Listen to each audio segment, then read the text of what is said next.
এই তো আমরা প্লেনের কাছে চলে এসেছি, এবার আমাদের চলে যেতে হবে। এই তো আমরা সবকিছু নিয়ে প্লেনের ভিতরে উঠে পড়লাম, এবার আমাদের সিটের কাছে চলে যেতে হবে।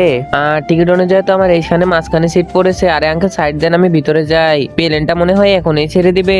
বাইরের দৃশ্য দেখতে কিন্তু আমার অনেক ভালো লাগে। ইস, আমি যদি জানালার দ্বারাই ওই আঙ্কেলের জায়গায় বসতে পারতাম তাহলে কি সুন্দর আবহাওয়াটা দেখতে পারতাম। এই মেয়েটা আমার দিকে বারবার তাকাচ্ছে, এই জন্য আমি জানালাটা লাগাই দিলাম। দেখি তো মা কোন দিকে। আরে না না, আমি তোমার দেখতে দিব না এদিকে। এই আঙ্কেলটা আমার সাথে এমন করতেছে কেন?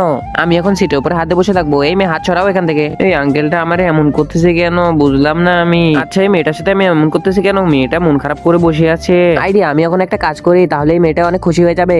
একজন মা কতটা আপন হতে পারে, যার মানে তাকে জিজ্ঞাসা করো। তাই এই মায়ের জন্য দেখি কয়জন লাইক সাবস্ক্রাইব করে দেয়। যারা মাকে ভালোবাসো না তারা এই ভিডিও থেকে দূরে থাকো।